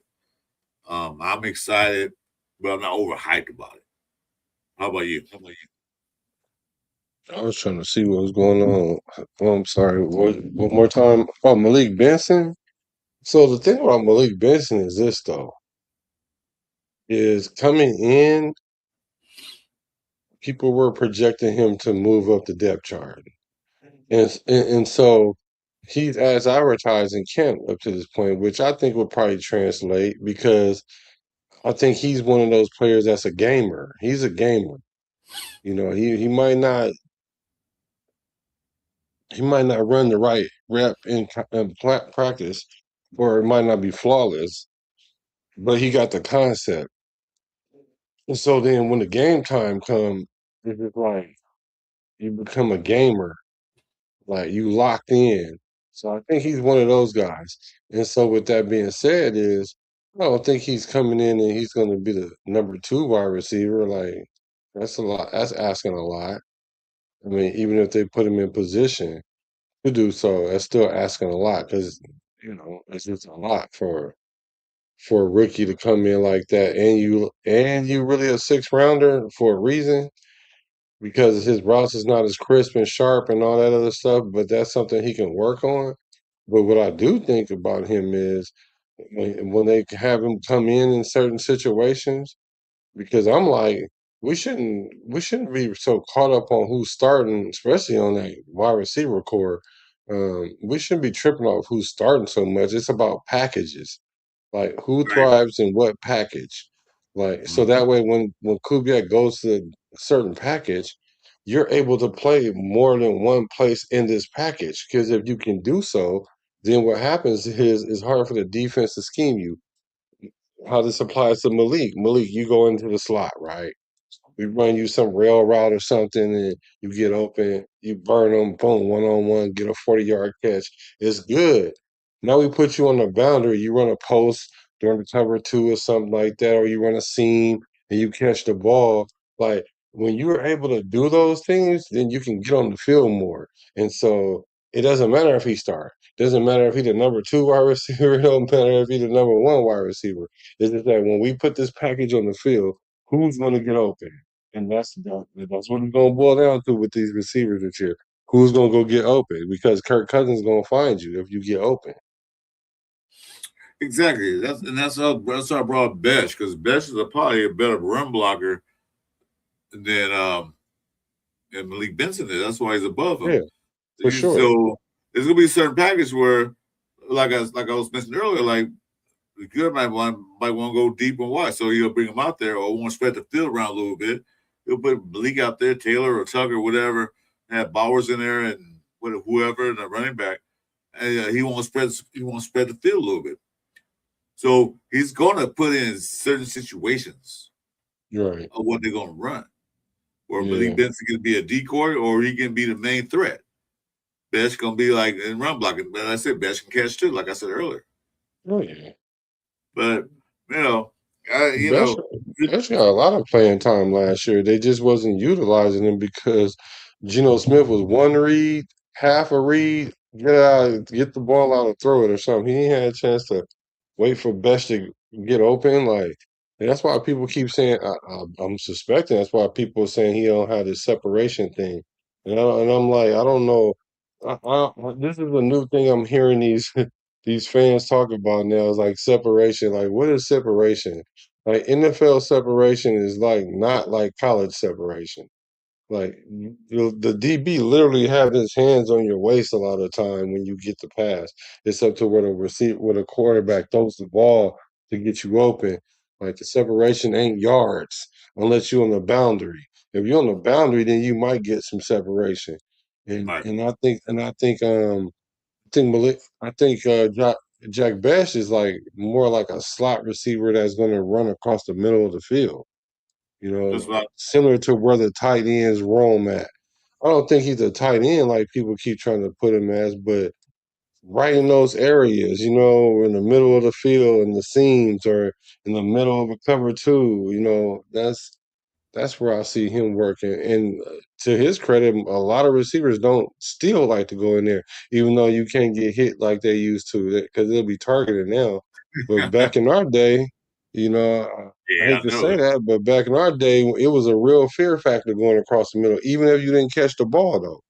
there was a no-fly zone because especially way back when Tatum did out there, like you get those alligator arms. Like I'm not going down. You call what play, coach? No, I'm not going that middle. Take my life, no. But Best, that's what he did a lot in college. He was in the middle of the field, Hmm. and that was bread and butter. So having Best out the flat like that, like that's not really his style. He's more like that, like I said, in the middle of that little 5, 10 yard middle of the field, 15-yard middle of the field. because he's a tough kid. He can take a hit. Yeah. I think he's gonna be okay. I don't because you can take a receiver in one system and put him in another system and it'll be night and day. So and then this is the second year. Like although the last year was not as good, although that's a good experience for him. It's a good experience because now you know what it shouldn't look like. Yeah, And you saw it, like you took bullets every week. And then he was out there blocking. That's the one thing I noticed about him. Um, I mean, up front was his ability to get in there and block. Like if you're a that's receiver, you can earn your time on the field just being a blocker. that's what Kubiak wants. That's why he's higher on depth chart than Benson will be because Benson's a rookie anyway. But this is only best second year. But he's a good blocking wide receiver, and that's what they want. They want blocking receiver. Like I said, if you can't block, you're not getting no time on that field if you're on the team still. So Yeah, I think especially that's this system. that's gonna be him. He's gonna be out there more for blocking. And like I said, if Kubiak said, let's stretch the field a little bit, let's open it up, then you put Malik out there, let him run down the field at 100 miles per hour to open the field up. So one thing Raiders didn't have last year was options. No, The play they calling didn't. sucked because we didn't have options, and then we had to players to execute what they were trying to call. Yeah, But because if you mess around and you notice the defense is bracketing Brock, and they just bracketing Brock all game long. And now you like, okay, they're gonna keep bracketing him. Let's go on and put Malik in there and run a route for him. And then he gonna catch the ball. And then they're not gonna release the bracket. He gonna come in and catch another ball. uh-huh. And then another receiver catch another ball, they're going to have to release the bracket because unless they're just dedicated to be like, well, everybody else going to have to beat it other than Brock Bowers, and then that's just a battle you're going to have to win if you're Kubiak in the wide receiver core.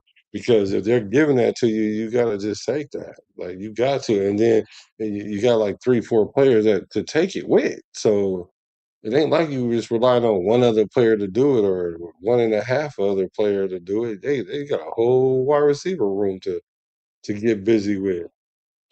Yeah, like I said last year, that's all we had was Brock Bowers. It was Thornton was well, it was a lot of mistakes last year, a lot of things. It was a play calling, it was a lot. So I don't really go into details about that because that's a bit some PTSD out of me. I'm getting pissed off. Like, Me, yeah, for real though. so yeah, okay. So we have 1 hour and 45 minutes. All right, cool. Get off in a little bit. So what else was talking about? Somebody mentioned something in the chat. Benson was Miles' game after JSN. Yeah, he can Miles' game as you want to, but the thing you got to execute. That's the thing you got to do. So that's good. This is going to be more offense than we used to on this field. Not saying For real. it's going to relate to wins or it's going to do all that. But I guarantee one thing: we don't score more than 13 points a game. We got I for sure know that much. 13. No way we're gonna score on just. We're averaging 13 points a game. Some games you didn't even score. Kubiak, So boy, if Kubiak could go in there and score 13 points a game, I'm gonna be pissed. I'm gonna be like, well, it depends on what it is. Why are we doing that? And if it's because of wide receiver core, then I'm gonna be like, we really gotta get rid of everybody. Like we not everybody, but dang near everybody. what's up, Drake? How you doing, brother? Good to Like see you. dang near everybody. But I'm not seeing that happen though. I'm just not seeing that happen. No, I just think we need a veteran wide receiver out there though, because you need to have a wide receiver that creates gravity. Like none of our receivers create gravity except for Brock Bowers, and so now one of them got to go out there and create gravity, and hopefully is Naylor because they know who Trey Tucker is. Trey Tucker don't command gravity like that. So with him, you could try to like steal yards with him, like set them up, like have him running a lot of different little routes. So then that way they be like, oh, they use him as a full wide receiver. He running a whole route tree, and then boom, you gotta have him run up the field. You can't just keep trying to scheme him to go up the field all the time because they're gonna be like, man, we're gonna have a bracket right here on Brock and have a single high safety in the top, like, and we'll live with whatever happens from there. Right. Yeah. I think Malik. Yeah. Well, we just mentioned that I don't think Kubiak's systems. He's going to have that 1, 2, 3 type receivers. He's going to have situational receivers for what play call is calling. What do you want to do in this game? Because you know what? It's not the number of receiver, it's the matchups that they're going to get. Certain teams got better Yeah, cornerbacks than other teams. Certain teams got better DBs than other teams. Some I defense agree. run a certain scheme. So he's going to see what matchup works best for his offensive system. So he's not going to be like every weekend going to be the same receivers because against this team, we can use our speed against these slow receivers. So we're going to put in Malik, Taylor, Tucker. Against the other team, they got strong receivers, so we got to run more. So we're gonna put in back and use a lot of these strong and Derek Young because they're big and strong to block. So it depends on the matchups. That's what I look at. That's what he's gonna do it. Yeah. You know, because last year it was stagnated. Yeah, because Chip Kelly was out there sending 3 routes out there, but only one of them was supposed to get the ball. Like the other 2 or 3 are illusions, and you trying to hit this one guy like in this route, like whoever the primary receiver is, and then we Geno Smith didn't have enough time to find a check off, a check down because they never really put the check down in the route. When they do put the check down in the route, the ball was designed to go to the check down, like. Yeah, Anytime you saw the running back flare out or whatever, or go to the flats or whatever, the play was designed to go to him, and that's what right. Chip Kelly was doing. But see, Chip Kelly was doing that on purpose, I believe, because he wanted to sabotage Pete Carroll so he can get fired, and then So they elevate him to be the head coach, and then he would have went to his backpack and then pulled out his other playbook that he got, and then exactly. our offense would have been looking fresh and brand new. Like, where we get this from? Like, that's Yeah, what was gonna happen. because I know Chip Kelly was a better offensive signal caller than that. Because the way the game Yeah, looked, he was running straight vanillas. That's all he's doing vanillas. Run, yeah, run, run, and then throw the ball. Run, run, run, run, throw the ball. Yeah, I mean, I know the offensive line sucked and everything else, but God, mix it up a no, little bit. It did the same thing over and over. Basically, the other team didn't need a defensive coordinator, so they're gonna run this again. They're no. gonna They run. know they're gonna play action on first down. They're gonna run it on second down. They're gonna throw it on third down. They're gonna punt on fourth down. Yep. That's Or they're that's gonna. what we did all That's, year long. that's all we did. And Chip Clay did use that because I've seen him call plays offense and like Yeah, I thought he'll do good, but like you said, he probably will sabotage Pete Carroll so he can get that coaching job. yeah. Like Pete Carroll.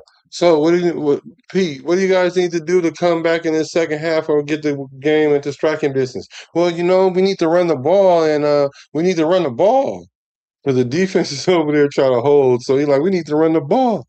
So what does Chip Kelly do when he come out of the tunnel? All right. First down, All play right. action. Like, bro, you can't run play action if you ain't known for running the ball. Exactly. Yeah. Oh yeah, Geno Smith threw the ball 40 something times in the game. Yeah, like, bro. Like the D line is already like, look, even if they do run it, and see that's why Jenny got a lot of yards too, is because they was selling out for the run, and was selling out the run for the pass often, right? Because they was getting home more than they weren't. So they was like, okay, cool. That's why they ended up in Genty lap. You know what I'm saying, all the time, because they was really trying to get the quarterback. And sure, and to his credit, he made dudes miss, you know. But the reason why is because they were selling out to the pass every time. Like anytime you know that they're gonna throw the ball, like what they say, pin your ears back. Like it's gonna be a hard day for your tackles. Mm-hmm. Yeah, so yeah, but I'm gonna say, he just last year. I don't want to talk about last year. I want to talk about last year. But yeah, that's all it Hopefully was. we But can hopefully we can get this bad taste out of our mouth from last year because really ain't nowhere to go but up. yeah, exactly. People tell me, "What's somebody asked me what's your prediction for a record for this year?" I don't have a prediction. It's Um, tough. I don't know what product we have yet. I don't know if we have a good product or the same product or a bad product. I have to see some of the preseason games and see a couple of games of the season. Yeah. See what we got. See what players they keep. You never know because like I said, we each team got cut 27 players by the start of the season, and one of 27 players could come to us. Might be a player we need. That's type of player that fits the scheme. So I Yeah. don't know what we have. I don't know what yet. Well, I know a players we have from last year, but we got new players. We don't know what they gonna do. Us. Yeah. It's reason to me. It's reasonable to believe that we should win 6 games. Like that's reasonable. Like if you go into a season like thinking we're a 4-win team, like something ain't right. That mean like you're already a draft pick. You're a lottery draft pick team. Like that's crazy. And we have more talent than that. And our coaching staff is more talented than that. Definitely, So definitely more talented than last year. so I, yeah. yeah, if you say, "Will make me happy this year," well, make me happy seeing a better product than last year, seeing us score more points and stop more teams. Um, win games, 7 games. Yeah, I'm pretty much good with that. I won't be like I'm pissed off this year from last year. No. No, No. I People want to see fell better for games. it. I want to see better games. I want to make it worth my time getting up on Sunday morning watching this team play because I can do a lot of other things on Sunday morning besides watching the Raiders get their butts kicked. I can find other things to do, which I did before in the past. I refused to watch it. It was so bad because because I don't know if you heard me. I think you did watch the Sunday show. I bought when Sunday ticket came off Direct TV. Got Direct TV. Yeah. I got Sunday ticket. I had $500, and I didn't watch but maybe 2 Raider games that year. It's like wasting my money. Ouch. Yeah, Yeah, for real. doing that back. Like, For real though. my See, I wife a think the couple. Raiders could have won 6 games last year if Pete and them was on the same channel. They was on the same page. Like we could have won 6 games last year for real. Like for real. Yeah, we had a If chance to if it wasn't so much infighting, we could have won 6 games last year. probably go more than that because there was a couple games we could have won, but it was just a bad play call, and just what and so in some extent to me it looked like the players were really trying that hard to me. Of Well, they some checked out. they checked out exactly. They just Yeah, like they was because like, they saw what was going on behind the scenes. They trust me, they know when the coaches is not on the one accord. Usually, it's the coaches against the players. But if the players are the third party and 2 coaches get into it, they see it. They see it. yeah, So like they should that they're just going through the motions, to get their paycheck. And like they was like, this ain't happening. right. At the first game last year was great. We beat the Patriots, but they were starting new too. So, we caught them. But Yeah, but when we lost 10 in a row, that's enough to make any team, anybody fold. Like it's over. Like 10 in a row, we don't even deserve to do nothing. yeah, then the road and the way they lost, like Jesus Christ, Right. seriously. Like, and So, then these good teams y'all losing, these are playoff teams that we supposed to have been beating, but we lost to, like the Bears. mhm. Who else we lost to? We lost some playoff teams that Houston teams that games that we could have won. Like so that's what I'm saying. Like the caliber of the teams that we were losing to, as close as we were, as dysfunctional as we were, then I think we were a better team than we put on the field. It is that AP didn't know how to call play. He didn't know when to go for it on fourth down. Yeah, but see that was not necessarily AP's fault, but he went from not even a coordinator. You know, he wasn't like a Right, defense coordinator or offense coordinator. He was a linebackers coach right. that went from linebacker coach straight to head coach. He didn't climb the ladder. He went straight to the top Yeah, because he which was is a unfortunate. he was a rah man. And he got the team fired up, which is good. You know, you need one of those guys on a team, but head coach maybe not because it's like they say, well, John Madden did the same thing. Well, that was a different type of football back then where they played. Right, It's totally different now. Totally exactly. It's definitely not the same. different. It's just not the same. So, and plus, I know, but to see, that's the thing of why we didn't want to hire Bisaccia as the head coach because of lack of experience. But then everybody was like, "Oh man, they should just hire Bisaccia." So when then they had the same feeling with AP, they was like, "Man, what we got to lose?" Because Well, AP also was handcuffed. He was handcuffed. he Why? Because he didn't get to start AOC. did a lot of other things too. He was making some decisions I don't think it was his. I don't think it was. He I think probably couldn't make them. it was Telesco's decisions. Yeah, he probably couldn't make them. But then No. again, they probably used that. They probably used AP too, though. Well, AP was a hire so Mark Davis can keep the crowd from talking crap because I know he got tired of it. So, yeah, but that was a different story. I mean, I didn't think they was going to fire. I thought they'd give him a chance, you know, because he had more experience behind him, but they give him a chance. So that's history in the books. And then Pete Carroll was actually their third choice for quarterback. I mean, a coach. It wasn't their first choice at all. He was the third. And nobody Who wanted was to the second? go. They said it was third. Who was the second? I know it was Ben Jones, number one. Who was the second? It's another Because coach, it was another whoever coach, it was, huh?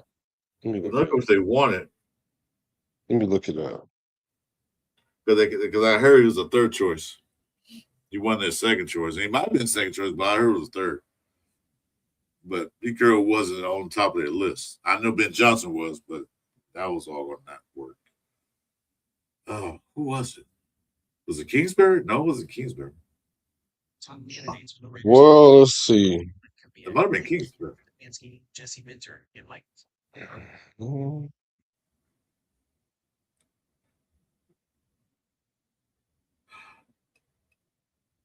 Uh, was it Vabe? I think it might have been Vabro. No, it wasn't him. It might have been Mike Vabro, wasn't he? He went to New England. I forget. I know Pete Carroll It was a might have third. been Vrabel. Might have been Grave. Yeah, it might have been him. I think Yeah, it but we was. should have known we wasn't gonna get neither one of them though. Yeah, no.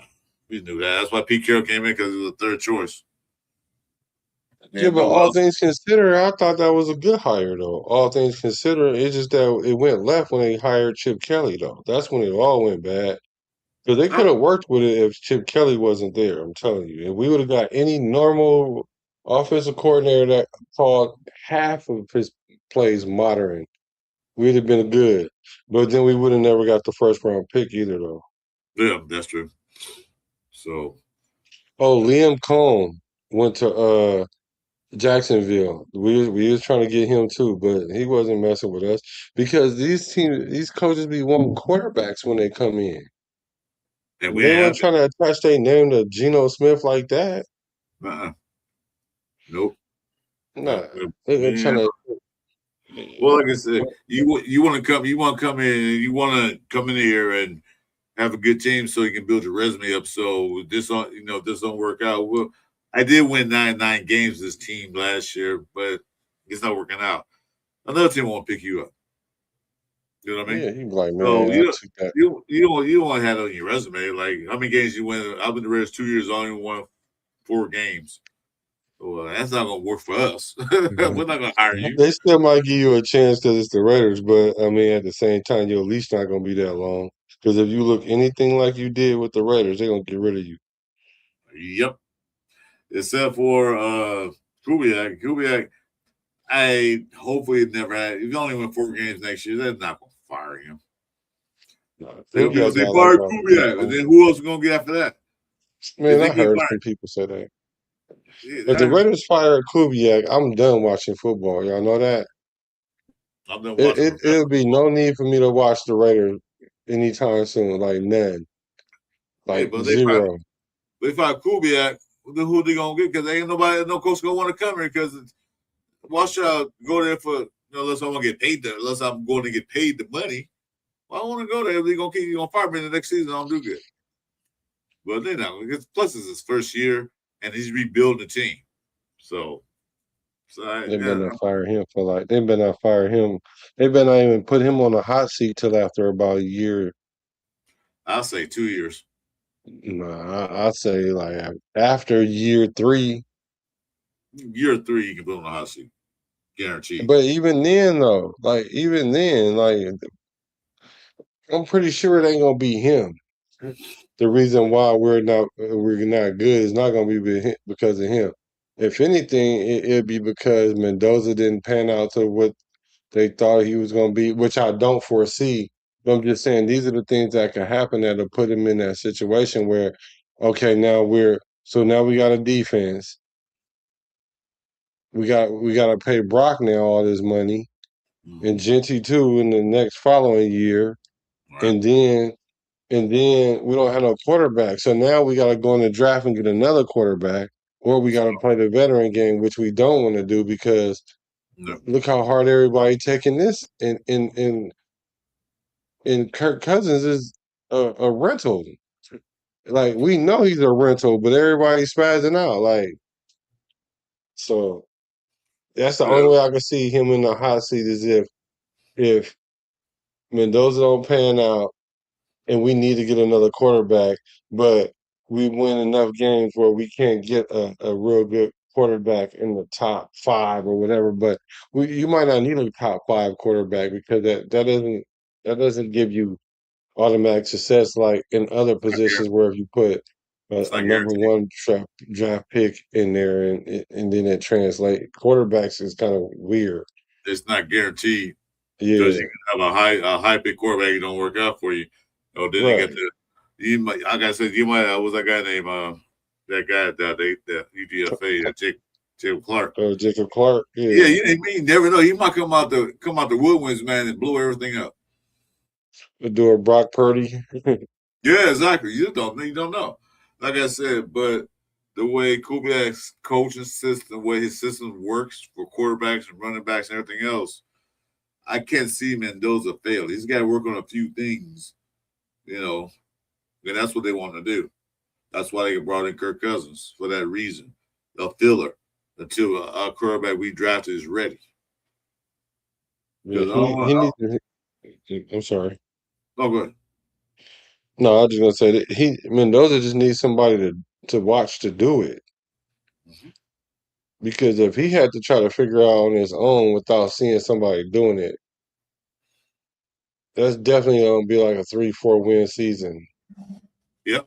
And he gonna be throwing hella picks, and they gonna be like, "Oh, he a bust." I'm gonna be like, "Nah, he ain't no bust. He one of them people that's like he one of them people like he he'll get it wrong a few times, but then once he got it, he got it. Like you can't get it past him. Like he'll be a veteran like in year 5 by the time if he really like lock in, he'll be like an 8-year 9-year veteran by year 5. Mm-hmm. Yeah, I agree. And it'll be hard to beat him at that point because he's so far ahead of the curve, and the NFL never really caught up with him when he's really an average quarterback. Like Mendoza's really an average quarterback, but what's going to happen is he's going to play uh, up to his potential, like beyond his potential. Like that's what he does. That's what he's been doing his whole life. Mm-hmm. So I expect him to play like that. He's an average quarterback. Like he's a good average quarterback. I don't mean average like AOC. I mean, like he's just an average, good starting quarterback that's going to maximize his potential. That's going to make him a good to great quarterback. Yeah, I agree with that too. Because like I said, he has someone to watch. He has Kirk Cousins there. So they have two quarterbacks to watch Kirk Cousins. Even AOC can watch Kirk Cousins. For So sure. they got quarterbacks back there to watch Kirk Cousins because he's a veteran professional. He knows Hmm. what it takes to win games. Kirk Cousins wasn't a bad quarterback. He's had some bad breaks. That happens. So with Well, Kirk at least Cousins he and got paid Renzo, for it. huh? Well, at least he got paid for it because he did end up in a lot of weird situations where you could have been like, you know what, had he stayed on one of them teams for like 5, 6, 7 years, they might have would have made a run at the Super Bowl and all that. And not to mention, I keep forgetting this fact that the teams they keep talking about Kirk Cousins and his playoff record. Looked at all them games he played in the playoffs, and the reason why they lost some playoff games wasn't because Kirk Cousins wasn't balling. It wasn't because of that. So I just think that if he gets in the right position and catch fire, man, it's gonna be something to a lot of people gonna change their tune about Kirk Cousins. They ain't gonna want to, but they will. They will. Especially if the Raiders get around 8 wins and we got like 3 or 4 games left. Yeah, because I remember a while back, they needed a quarterback, and Kirk Cousins was on the market before Atlanta signed him. And there was another podcast, I'm not going to say his name, was pounding the table for Kirk Cousins. I said, I don't want Kirk Cousins because I knew how much he was going to cost. I didn't want the Raiders doing that again, paying one person all this money when we need everything else. So we didn't get him. We went to Atlanta. Atlanta paid him like, what, $60 million a year? They gave him the bag. Yeah, they did. That's why still call him Kirk the bank thief cousin, because he been robbing people. So they're paying him. Well, they So getting their money worth out of him. yeah. And so, he went there, and then He's just robbing them first. he's stealing their money, then okay, I'll play. He got hurt, of course, things happen. So, but he's still throwing the ball. Yeah. He's still out to throwing the ball. And right for now, he's our starting quarterback. And except the fact that it's gonna be our starting quarterback until Mendoza's ready or Kirk Cousins get hurt. Hopefully he don't. Yeah. So Atlanta blew it though. Atlanta blew it. Atlanta blew their situation, just like that Super Bowl. oh Like my they had a quarterback that could have been the quarterback they had for the next 3 to 4 years until Kirk Cousins retired. But instead, they thought they was trying to be smart, and it was like, well, we're gonna get Penix because Penix fell in our lap. So then they went and got Penix, and then started playing these quarterback mind games, and then Kirk ends up getting hurt. So does Penix getting hurt? And so now it's a quarterback competition, and Kirk Cousins wins the competition because he ends up with the winning record, and Penix doesn't. yeah. So now on top of that, they lose Kirk Cousins because he dipped, because he like the first chance he get, he out of there. Then Mm-hmm. you left with Penix, but Penix is injured. He practicing now finally, but he's competing against Rattler and Tua.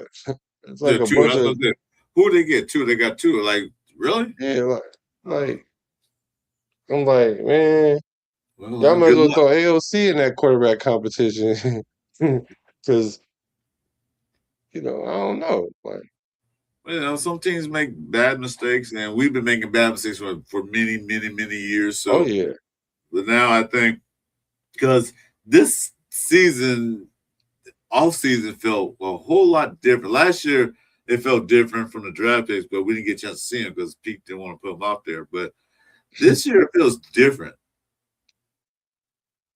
This year, it yeah, feels like we're on a cusp of something not great, but a lot better than what we have been seeing for the past few years.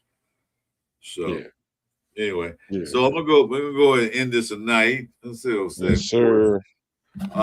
sir. Stay on board. Don't get the when I sign off. Stay on. I'm gonna talk to you right quick. Okay. Uh, so Red Nation came in kind of late. Do about ready to wrap it up. Offensive line theme song is "All Eyes on Me." Okay, Yeah, for real, I got you. for real. All right. Hey, I'm thanks for listening. joining. Hey, guys, thanks for joining us. I appreciate that my boy here, Black, came to help me out because I was running solo. I miss my I got boys. you. And Got so you. thanks for coming in. Any last words? What you got going on this week, Black? I'll be going live. People been asking me when I was gonna go live. I haven't been live in like a week, so because the YouTube algorithm is messing with my channel because I was going live too much. Yeah. So I had to like start trying to schedule my lives out and let the algorithm breathe. So I'll be going live tomorrow, and then hopefully I'll be maybe do the game on Thursday. We'll see. But then Friday for sure we're gonna have the Fight or Flight Club. I got 90% of the people locked in, so hopefully we're gonna have some more fun with that. And I just gotta figure out some real good topics. I was thinking about maybe that fumble that us Raider fans are kind of on on the fence about, like the fumble in Kansas City. Like, remember it was JPJ and AOC. Oh, the hike ball. Yeah, that was. Yeah, Yeah. so we might talk about that one. I don't know. I'm not sure yet, but yeah, make sure you guys, tune in for that. Hopefully, Cool. you can see your favorite Raider podcaster on there. Hopefully, we see you. I'm trying to negotiate a contract with you. My agent man been slipping. So yeah, I know I'm, that's right. I'm trying to get Kirk Cousins agent man, so I get paid. I'm in, man. So just let me know. Yeah, no, it's all good. All right. You guys, I said thanks for joining us tonight on the Cover 3 show. My special guest, Black Dude. You can check him out. Make sure you Yeah, subscribe, hit the like buttons for him as well. I don't think your podcast from here. No, you wasn't. Anyway, make sure you subscribe to this channel as well as mine, Chris for Raiders. I'm trying to get to yeah. 500. It's taking me a while, but Let's I'll get get it. there. Thanks for coming in, and we got to do this before we leave. As always, be safe out there and go.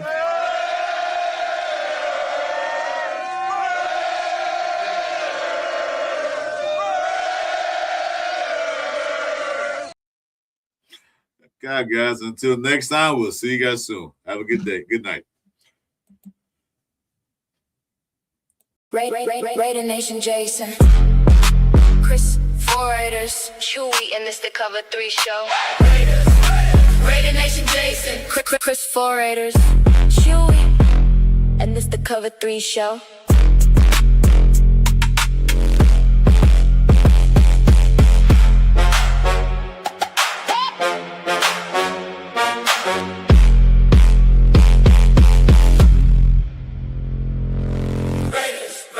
Raider Nation Jason, Chris, 4 Raiders, Chewy, and this the Cover 3 show.